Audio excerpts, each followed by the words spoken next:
This is Where We Live from Connecticut Public Radio. I'm Catherine Shen. How does the fire hose of news about climate change affect you? Do you feel distress, indifference, a desire to take action? Or do you seesaw between optimism and pessimism? The Yale program on climate change communication found that the majority of Americans are either alarmed or concerned about climate change. But they've also discovered encouraging links between distress about climate change and a desire to take action. Coming up, we'll dig into that study. Plus, we'll hear from one youth action organizer in New Haven about how they process distress. But first, meteorologists are at the front lines of communicating weather patterns, and to a certain degree, quick news hits will allow changes in climate. And here to share their perspective is Rachael J., who is a meteorologist at NBC Connecticut. Thank you so much for joining us this morning, Rachael. Good morning. Thanks for having me. I appreciate the invite. Yeah, we're super excited for this conversation and just want our listeners to know that let us know if you're concerned about climate change and how do you process those feelings. Join the conversation, 888-720-9677. That's 888-720-WNPR, or find us on Facebook and Twitter at Where We Live. So Rachael, first and foremost, we'd love to know how and when did you discover your passion for meteorology? It kind of happened by accident. You hear a lot of stories. People say, oh, it was a really bad thunderstorm or I was in a hurricane. That wasn't the case for me. It started in around third grade. We had a science kind of course, a short course on clouds, cirrus, cumulus, and stratus. And for some reason, my little brain just couldn't get them in order. So I started watching the Weather Channel, local forecasts, and it was kind of downhill from there, if you would say. I think I had no hope in not being a meteorologist from there. So your head is literally in the clouds. I had to go there. No, it's fine. You can go there because I had a shirt that said that at one point. No way. I love that. Well, that's so great because I also discovered news around the same age. So I feel like this the nerddom that we're in right now is like a whole different level. Oh, yeah. So after you found your head in the clouds, so it took off from there, when you discovered that interest, what was next for you? What did you look for in order to sort of follow this passion? Well, I continued watching the Weather Channel mostly and some local news as well, because, back then I was getting up at 5 a.m. to get ready to go to school. So my parents had the news on, so we were watching our local meteorologists. So that continued for a while. And then it was time to decide where to go to school. It was kind of obvious. I needed a school with an actual meteorology program. So that's kind of how I I ended up going to Penn State because it was close-ish to home, but it was just far enough away that they kind of had to give me a heads up that they were going to come and visit. Well, that's another funny thing because I almost went to Penn State for journalism. Oh, yeah? Missed that one. And so here we know that meteorology is distinct from climatology, and meteorologists from across the country has faced a lot of pressure for sort of like towing that line. And recently, one Iowa meteorologist even left the profession after receiving death threats for talking about climate change in his coverage. But that being said, the Yale Policy on Climate Change Communication, or YPCCC, found that about 10% of people deny climate change is real, while the majority of Americans are alarmed or concerned. So this shifts the larger conversation from denial to a kind of fatalism. Here we're talking about, yes, it's real, but what can we do about it? Or if it's too late to take action, it's inevitable. So Rachael, what have you encountered on this sort of spectrum of reactions from your audience?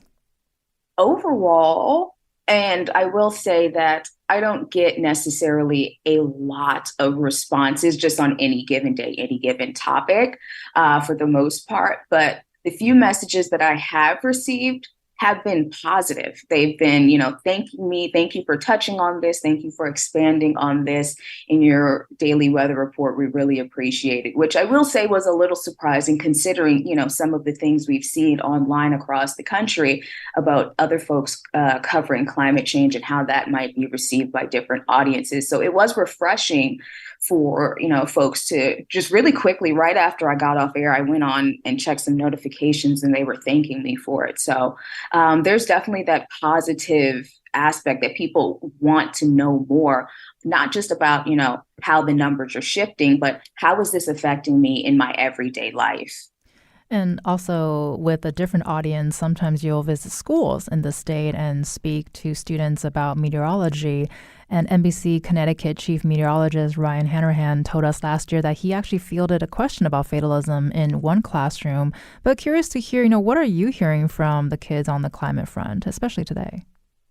Well, I feel like younger people, they're a lot more open to the idea. They're like, okay, well, we're the generation that's going to be more affected versus, their parents or their grandparents as we move forward. So I feel like they're more open to it. But directly, again, I've only been here less than 2 years. So I'm sure as I stick around longer, I'll get more of those questions and more people will be coming to me for information.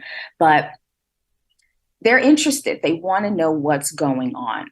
And of course, that spans across all different age groups. But as far as like the younger groups, they want to know what's going on. And I had someone ask me at a school visit, I believe it was earlier this year, what do you do with those folks who don't believe in climate change? What do you do when they say it's not real? So I have had a couple of questions about it, but I think overall the trend is for that younger generation to want to do something, to want to know more, to know how it's affecting them. So I also wonder with what you just said, because I think that's something that we certainly see in the news a lot with certain misinformation. So how do you answer that question when someone denies what's happening, or about how you confront denial or questions about climate? Mm-hmm. I try to do my research, know the latest information, but what I told to this person at this particular event was you try up to a certain point, but some people are just not going to want to hear you. Mm-hmm. So I think it's important after a certain point of trying to, show the information, show the data, show them, the changes that have been happening locally across the country, globally. You kind of have to move on. You can't put all your energy into one person or a group of people when you have a group of people that's willing to listen, that may even be a larger group of people that you can affect, that you can, educate and inform on the information and the data that's out there. And related to that too, and I think there's so much paralleling between covering the weather and covering the news. What do you think about weaving in climate observations to what can be really quick live spots on air? Is that a challenge? Because we certainly see that with certain stories we want to do, but with breaking news, it's got to be quick. So what are your thoughts about that? It can get tough depending on the weather of the day, but last week we had a rare September heat wave. We haven't had one since 2018, before that 2015, and then before that it was in the 20th century. So some days are a lot easier to weave that in. It's like, hey, look at this, it's warmer than average. And we're having, a couple of these heat waves in September happening within the last, 10 years. It's like you look at those trends, right, when you can. But I feel like with my position in particular, I have a specific advantage where I am allotted, a specific amount of time. So like 60 seconds, 75 seconds per day, where I can look at a specific topic. And then our chief will handle, the weather forecast of the day, and we call them breakouts. So we can look at a specific topic, whether it's climate, whether it's, something with the tropics or what have you. So we can get that really focused information out there on a specific topic that people are going to be talking about. And with so many resources out there, and especially with all of you working together on this, there's a resource called Climate Central that helps equip meteorologists with local and regional patterns. Can you tell us what this resource is and how do you lean on it? Okay, yeah. So Climate Central, you kind of touched on it. They have a library of different graphics, information, research that they've compiled. And they will send out every season a package. So it'll, like the fall package, it'll show how fall is warming in your specific area. So for Connecticut, it's for the Hartford area. They also have it for different other cities across the country. So how fall is warming, what's the fastest warming season in the Hartford area. So it's very specialized and specific to a location. And that's very helpful to convey our audiences because we might take it from a global scale and bring it down to this hyper local scale for the capital area here in Connecticut. So that really kind of helps to kind of compare, how are our changes compared to, maybe the Northeast or the country in general. So I think having that more localized look at how the climate is changing, and then of course, how the warming of, the different warming amounts of different seasons are affecting us here, right here at home versus in some far off place. People can grasp that a lot easier, I feel. Yeah, no, I definitely agree when it resonates with you, something that you can touch. I think that hits people in a different way. And when you're as you're conveying this news to your audience and going back to the question of the hour, when we think about this kind of going back and forth between optimism and pessimism or faith and powerlessness and between, yes, it's real and my individual action matters and yes, it's real, but what can be done? So, you're in the trenches, you do this basically on a daily basis. How do you manage that sort of feelings or emotions, professionally or personally? I'll start with personally, actually. Sure, go for it. It's complicated. There are days when I'm like, I can see maybe other people in my surroundings that may be doing things that are kind of balancing out what I think I'm doing to try and help the environment, try and help the climate, right? So that makes it difficult. And you do have those feelings of, what am I doing? Why am I doing this when, someone else that you see across the street in your neighborhood is doing something completely opposite from what you believe and know that could be more helpful to the climate, right?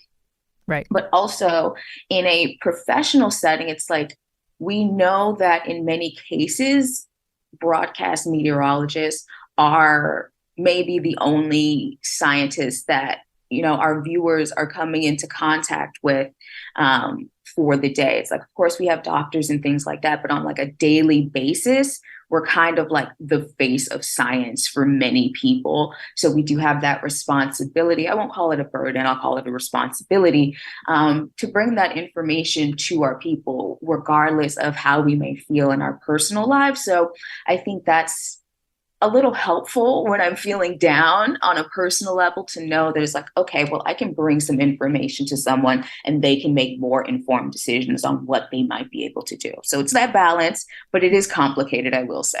Right. Definitely a conversation to be had, a continuous conversation to be had as we keep talking about this. You've been listening to Rachael J., who's an NBC Connecticut meteorologist, and she'll be staying with us. So how do you feel about climate change? Are you alarmed, cautious, or disengaged? After the break, we'll explore this spectrum with the Yale program on climate change communication. Give us a call at 888-720-9677. That's 888-720-WNPR, or leave us a comment on Facebook and Twitter at Where We Live.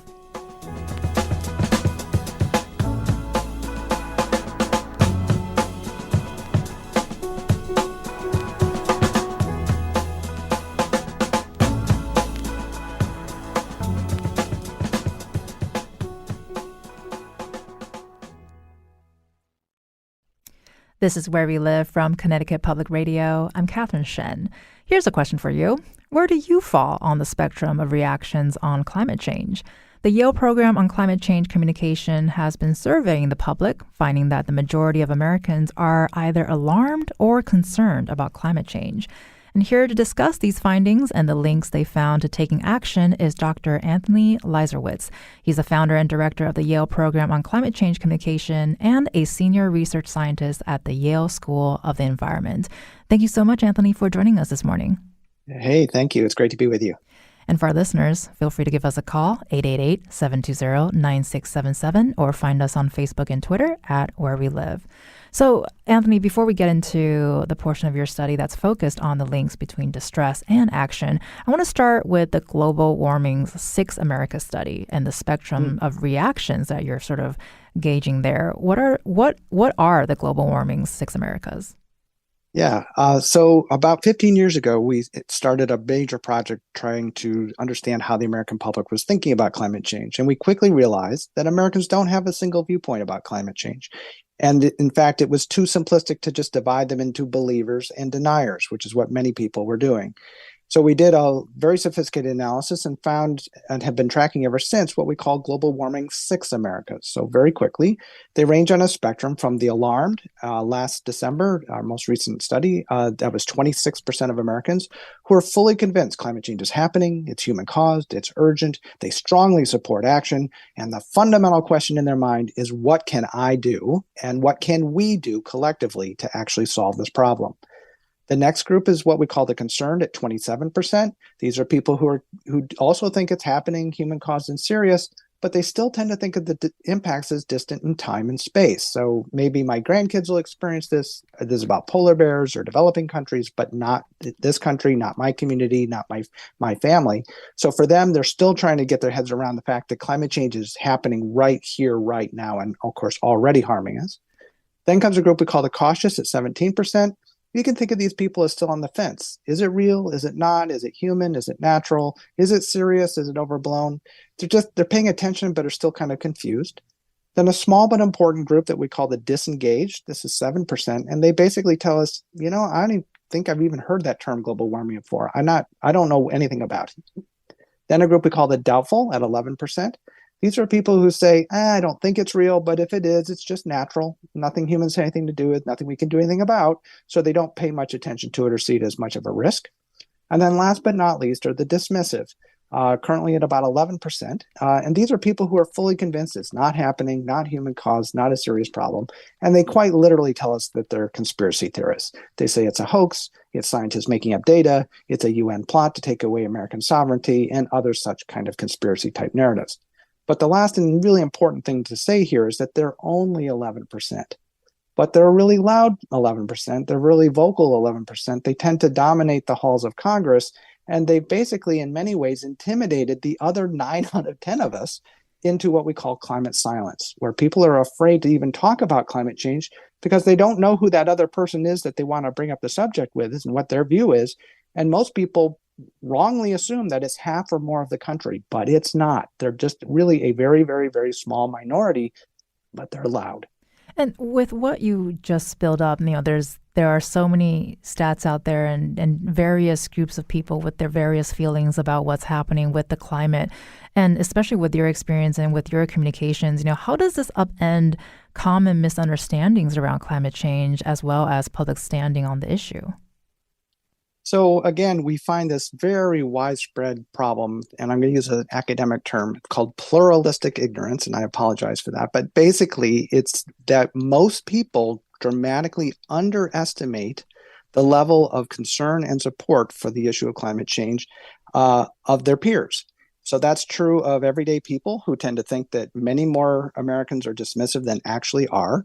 It's also true of our elected officials, where our colleagues have done studies and found that they and their staff dramatically underestimate the level of support of their own voters, of their own constituents for climate action. And that's true of companies. It has been true in the past of meteorologists. Everybody suffers from this thing. And so, of course, that's one of the things that we're able to bring to the table is to help people actually understand, here's what millions of your fellow Americans actually think. And so a lot of them feel distressed. So can you talk about where does distress fit into this conversation? So this is an area that we've been tracking for a long time, but also really starting to zero in on. And it's a new, even psychological diagnosis called climate anxiety. And basically, we've adapted some traditional measures of anxiety to the climate issue. And what we're beginning to estimate is that we find about 3% of Americans. Now, that's very small proportionally, but that's still about 10 million people who are suffering what we would call acute climate distress, where it's actually beginning to become debilitating and interfering with daily lives, with their daily life.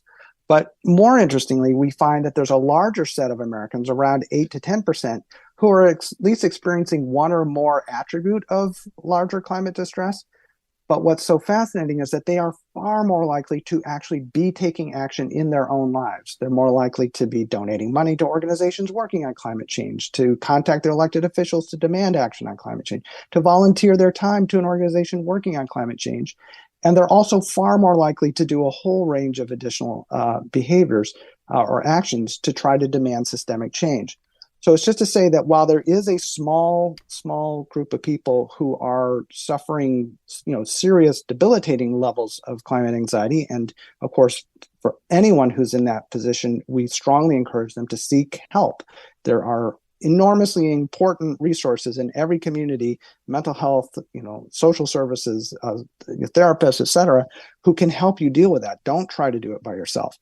But there's a much larger group of people who are actually using their concerns, their anxieties about climate change to motivate them to demand action. Well, and we were just talking about how the younger generation, too, seems to be more open to having these conversations. And actually coming up, we're going to be hearing from Adrian Huq, who is a youth organizer with the New Haven Climate Movement. So what patterns have you observed sort of generation to generation, as this is certainly a topic that is ongoing? Such an interesting question. So we've been tracking this for 15 years, and I will say that for many, many years, we did not find any generational differences. But in the past, say, 5 years, we've begun to see a really important generational difference, but it's not what people often think.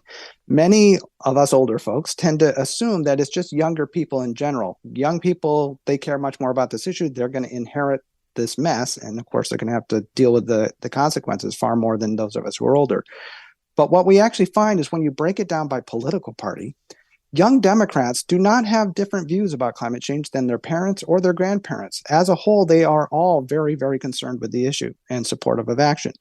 The real generational difference shows up among Republicans. Young Republicans have views that are much more engaged with the issue of climate change than either their parents or their grandparents. And I think that's really where the interesting generational story is emerging. And did that come as a surprise to you? It did. And I've worked with a number of student groups and others that are working on, within the Republican Party to engage them. And I have to say, they are doing incredible work. They are saying, look, as a party, we need to face reality. This is our future too. And we need to solve it with our conservative principles. That's the argument they would make, is that we have better solutions than, say, Democrats, and we need to be on board with that. There's obviously a much bigger civil war or even uncivil war within the Republican Party right now over its future direction. So I would just say this is one dimension of a much larger process. And just a quick reminder for our listeners that you can join the conversation too, 888-720-9677, or find us on Facebook and Twitter at Where We Live. Tracy on Facebook says, I'm really concerned about our future. I picture a Mad Max type reality in a not too distant future. I've had thoughts in the back of my mind about accessing my retirement funds so I can enjoy my life now while the world is still normal. Well, thank you so much, Tracy, for sharing your thoughts. And Anthony, with that in mind, too, thinking about the work of climate communicators like yourself and Rachael at NBC Connecticut, and also the role of the media broadly, how does this information about global warming, Six Americas, sort of shift the way we framed our audience, in your view? So I think one of the main things that it helps people realize is that this is an issue that we can actually solve. Okay, there are these different groups. The dismissive are not the dominant group by a long shot. We have far more runway to actually move. Political leaders, business leaders, their customers want this, their constituents want this, their voters want this. They have the permission to act. And increasingly, we're seeing that there are growing movements within the American society that are putting greater and greater pressure, demand that the political system in particular change its ways. So I think all of this helps us see, and in particular, it's that group that's alarmed about climate change are asking, what can I do? And so, your listener talks about the retirement account. Well, actually, that's one of those places where you can make a difference. What are you currently invested in? If you are like most Americans with a retirement account, some of your money may be actually invested in continuance of the fossil fuel industry, the burning of coal, oil, and gas, which is the primary cause of climate change. That generates carbon pollution. It creates a heat trapping blanket around the Earth, and that's what's trapping the heat that's leading to all these more extreme weather events. So it's just to say that even within your own retirement account, you have power. You have the ability to actually say, I don't want to invest in the old system. I would actually prefer to invest in the new sustainable system of the 21st century that we are all trying to move to. And as we talk about this, there's sometimes a phrase used, which is preaching to the choir. Can you help us understand, why does or doesn't this phrase work in your view? So look, as a scientist, it always makes me a little, nervous to use religious language when we're talking about an issue of science. Okay, this is not a question of faith and belief. This is about empirical evidence gathered over 150 years. We are more certain about climate change and that humans are causing it than we are that smoking causes lung cancer. So this is science.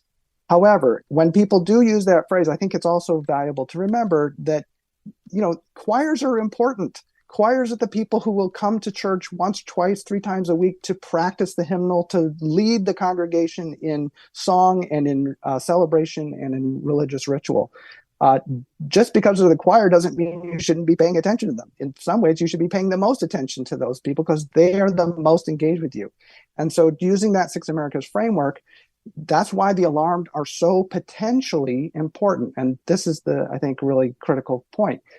26% of Americans, that's over a quarter of Americans, that's about 75 million people, are already very alarmed about climate change. And they're actually very eager to take action themselves, but they don't yet know what to do.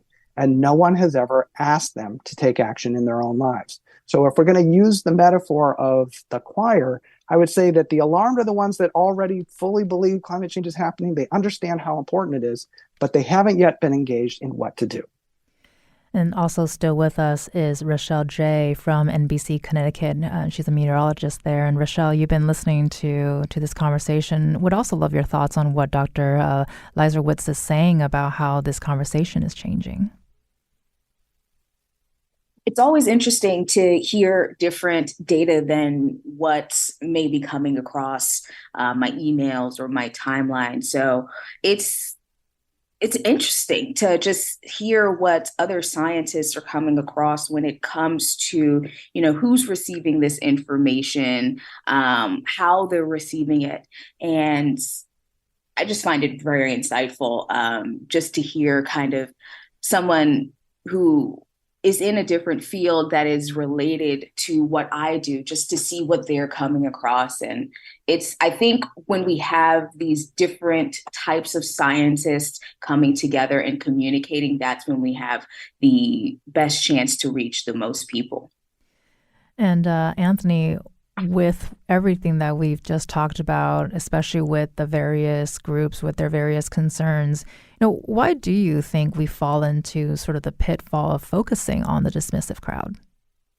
Because they're loud. So to Rachel's great point. So again, I said that the dismissive are about 11% of Americans. Actually, the vast majority of them are not on Twitter or whatever we call it now, X, Facebook, et cetera, et cetera. That's an even smaller minority. And so, yes, as a communicator, you might get, let's say you get 10 mean tweets. Think about that in a population that you're serving, and you're reaching millions of people. Okay. Now, as human beings, we tend to react to the individual person that contacts and says, I don't like what you're saying. But to put that into larger perspective, I think we are quite often letting the last hair on the tail of the dog wag the entire dog. Because what it means is that as a result, many, many people are engaging in what we call climate silence. They self-censor. Climate change for too many people has joined sex, religion, and politics at the Thanksgiving Day table as an issue that you don't want to bring up because you don't want to piss off your Uncle Bob. And it's often Uncle Bob. So it's just to say that all of us have this incredible superpower. It's one of the most important things that every single American can do. It doesn't matter whether you're a kid or a grandparent or a business person or a leader of faith. Any person has the superpower of talking about climate change. Because when we don't talk about things, then most people conclude it's not an important issue, because we talk about the stuff that's important. We say this is how it makes us feel. It said we explain to others what it is that we're concerned about and why we should be taking action. So it's just to say that the one thing that all of us have is to talk about this. And Rachael, we did talk a little bit about Uncle Bob's earlier in a different setting, and you being a communicator as well. Would love to get your thoughts of what Anthony just said here. He's completely correct. I mean, one thing we all have is our voice, right? So even though that small percentage of people who deny climate change may be the loudest, there are more of us. So if more of us use our voice, we can drown out some of that misinformation, some of those conspiracy theories, but it's our voice that is powerful. We are the ones who can make a call for change in a positive way. So I have a final question for both of you. I want to start with you, Rachael. What tips would you recommend to news consumers to avoid fatalism or doom scrolling? Social media breaks are important. That's a good one. But find someone who knows what they're talking about. I always say, even with just regular weather information, weather forecast, during the winter, during hurricane season, find someone who is trained and not just someone who maybe has the most followers. Find someone who has a degree, formal training, certificate, or something like that, so that that they know what they're talking about and they're just not talking over everyone else because they have more people on their page or whatever the case may be. And Anthony, what's your response? What tips would you recommend to people to avoid fatalism or doom scrolling? So very practically and shamelessly, I'm going to plug a national radio program, public radio program that plays right here on WNPR and 700 other stations across the country called Yale Climate Connections, which tells stories and hears the voices of everyday people from every walk of life who are, experiencing these impacts and talking about how climate change is already affecting the people, places, and things we already care about. But even more importantly, are telling us how they are taking action. And I will say personally, my batteries get refreshed every single day by listening to the people all around us who most of us are not aware of, who have rolled up their sleeves and saying, I'm not standing on the sidelines and watching the world burn. I'm going to get involved and make a difference. Well, plug away, Dr. Anthony Leiserowitz, who is the founder of the Yale program on climate change communications. Thank you so much for your time today, Anthony. Oh, great to be with you. Thank you. Find more information on Climate Connection on NPR on our website at ctpublic.org/where we live. And Rachael J., who is a meteorologist with NBC Connecticut, thank you so much for sharing your stories today. I appreciate the invite. Thank you so much. And for our listeners, how are you taking action on climate change? Coming up, we hear from a youth action organizer in New Haven. Give us a call, 888-720-9677, or find us on Facebook and Twitter at Where We Live.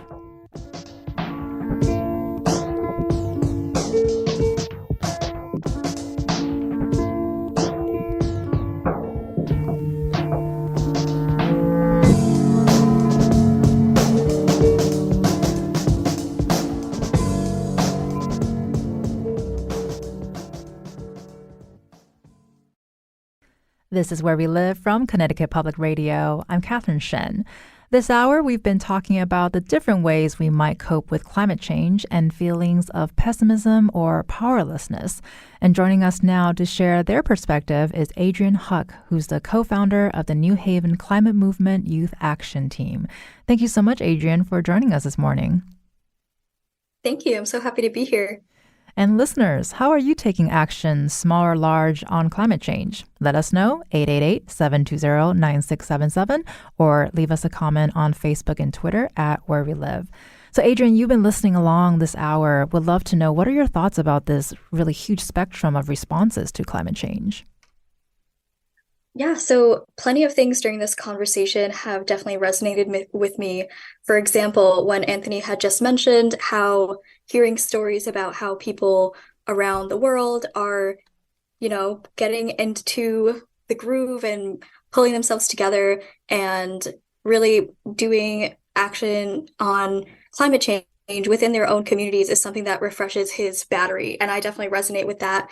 I feel like hearing stories about other grassroots organizers or, anyone across the world, youth or not, who are taking action on climate change, it's definitely something that refreshes me as well and gives me a broader outlook to learn about people that are doing this in their daily lives all around the world. Well, and of course, this is a familiar space for you. How long have you been an organizer? So I have been an organizer since 2019. So that was when I was a junior in high school. And now I'm a senior in college. So it's definitely been something that has stayed with me and propelled me also into a climate-related career. And I'm really glad that I got into organizing. It's become a huge part of who I am and has really influenced my outlook on life and my future goals as well. And we've been talking about this throughout this hour too. As we've heard, it's often distress that compels people to take action. From your experience, with not just yourself, but also with the people that you talk with, is that something that you found to be true? So I feel so distressed around climate change in my overall life. I feel personally, and I'm thankful that I don't feel too weighed down by it. I generally feel I have a pretty positive outlook on life, but that doesn't mean that I don't feel deeply around environmental issues. Small things can impact my daily life. Like today, I was feeling bad for this chair I saw thrown away in a dumpster this morning, and I rescued it. I'll clean it up and I'll put it in my room. And I feel like so that could be used as a metaphor. For example, seeing these issues out in the world, and either you could leave it be or you could take action on it and feel better on it about it almost instantly. And so I feel that my distress is definitely lessened by working on climate organizing on a daily basis. We have different committees in our group that meet throughout the week, and we're exchanging emails every day. And seeing my fellow organizers, the majority of whom are high school and college students, every week makes me feel hope in our commitment and dedication to consistently showing up and pushing our campaigns to completion. And in my case, I also feel hope and momentum with our overall very hyper-local focus of New Haven Climate Movement, where we're fighting for bold policies and investments by New Haven City Hall and the New Haven Board of Education to address the climate crisis. And as such, given our local focus and all the connections we've been able to make in our city and the name for ourselves that we've been able to build, we've had a number of successes over the last 5 years. And you sharing your experience with organizing, and I think there is so much momentum out there, especially at the grassroots level for a lot of different kinds of issues. You told the nation back in 2021, while organizing at Tufts University, that local community activism is a really, really valuable form of activism to get involved in as a college student. And you came back to where you grew up to organize. So was that always the goal, or was that something that you felt compelled to do during your college career? Like, what are your thoughts about that? Yeah, so absolutely. I decided, so while I am still attending school at Tufts University here in the Medford-Somerville area in Massachusetts, like longevity and continuity is really important for me. So I have remained an organizer in New Haven ever since high school. And so I feel like it's important to me to stay involved and to also give back to my community and my school district. A lot of the work that I'm doing in New Haven Climate Movement is related to climate education, specifically in the New Haven public school system, which is the system that I went through for K through 12. So it feels like this is a way for me to tangibly give something back to my district and make a positive change related to, my biggest passion, which is addressing climate change. I definitely recommend it. It's a wonderful way to get involved into your community by engaging in any form of community organizing and to feel like you are a valued member of your city and to feel like you're making an impact and helping future generations in the place that you grow up. And so, of course, we can't have this conversation without me asking you about the New Haven Climate Movement, which is a youth-led organization that recently succeeded in getting the city of New Haven and the Board of Ed to declare a climate emergency. And, with what we were just talking about and what you just shared, it really, I think, aligns with what Anthony was talking about earlier in terms of there being opportunities for action all around you. Would you agree that people are starting to sort of key into those missed opportunities? And can you touch on the importance of youth activism as well? Yeah, definitely. So I feel youth activism is very important, especially in social movements such as the climate movement. I feel like out of, overall looking historically at social movements, youth have been at the forefront of pushing for a lot of change. For example, in the civil rights movement, we're seeing a lot of young adults really getting into this and organizing and getting activated around these social issues.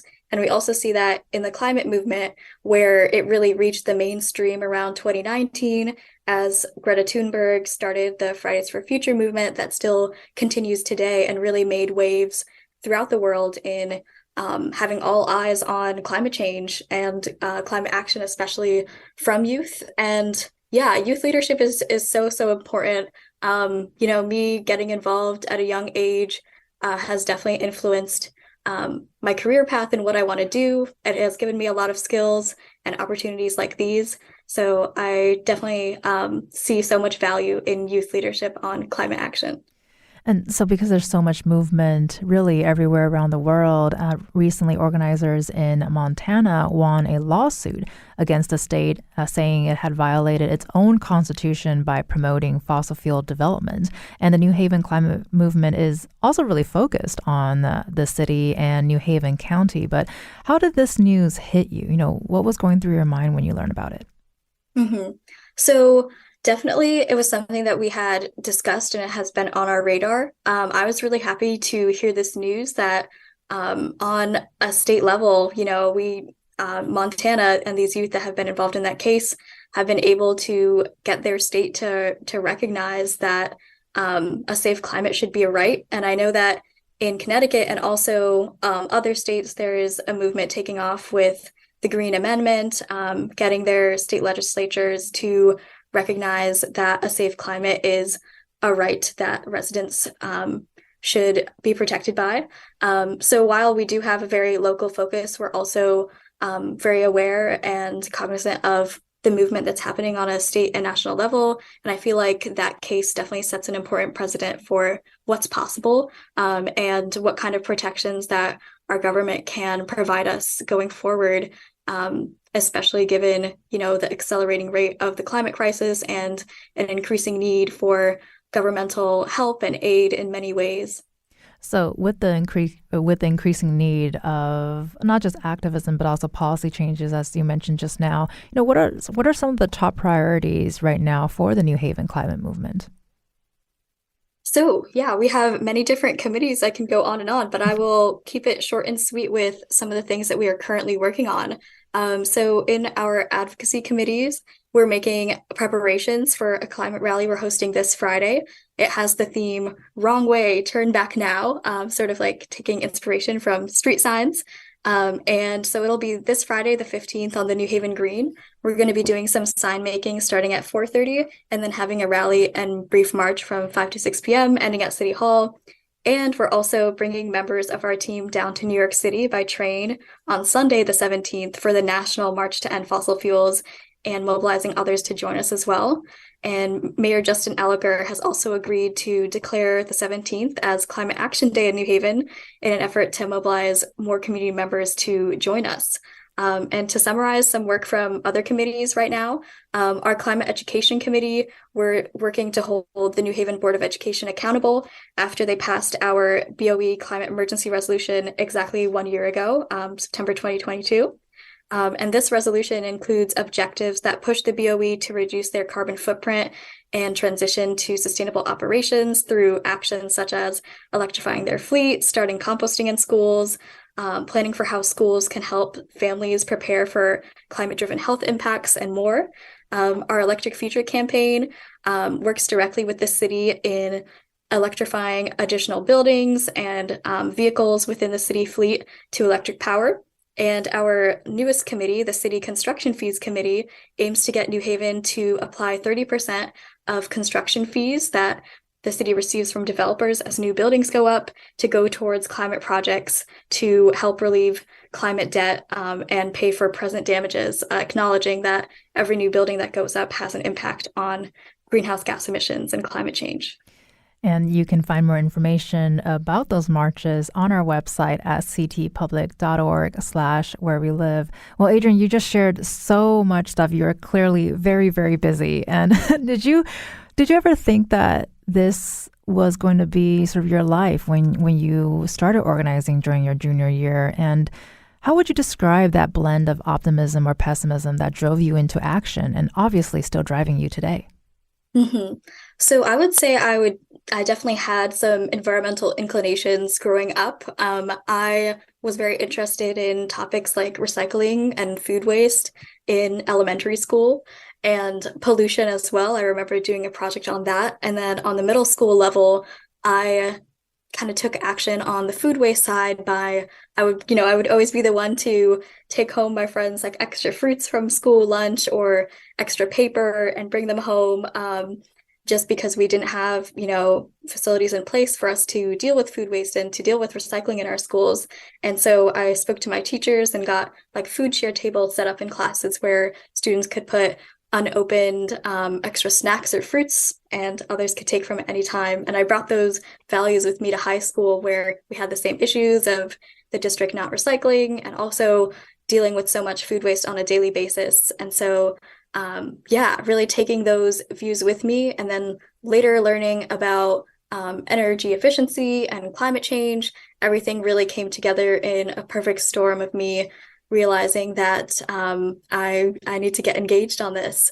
So I had a gentle push into organizing. I first started as an intern with the Elm Energy Efficiency Project doing energy efficiency education for my within my school, different campaigns to encourage people to learn about that and apply that to their daily lives. And then from there, our sister organization, New Haven Climate Movement, I was introduced to and asked to do a youth-led climate strike in May 2019. And since then, we've created our youth action team with the New Haven Climate Movement, and it's really taken off from there.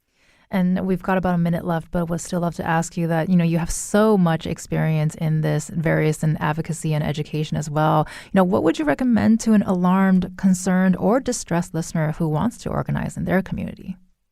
Yeah, absolutely. So I would say hope is so essential for movement building, and getting involved in any way that you can is a way that we can mitigate our distress.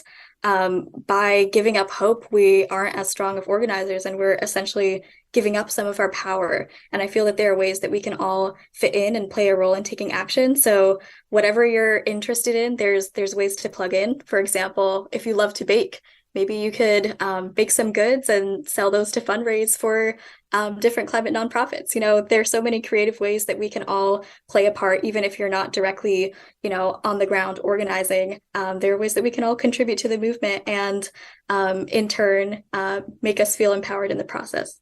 Well, thank you so much for bringing so much hope to our day today, Adrian. You've been listening to Adrian Huq, who's the co-founder of the New Haven Climate Movement Youth Action Team. Thank you so much for being with us this morning. Thank you so much for having me. I'm Catherine Shen. Today's show is produced by Katie Pellico. Our technical producer is Kat Pastor. Download Where We Live anytime on your favorite podcast app. And thank you so much for listening.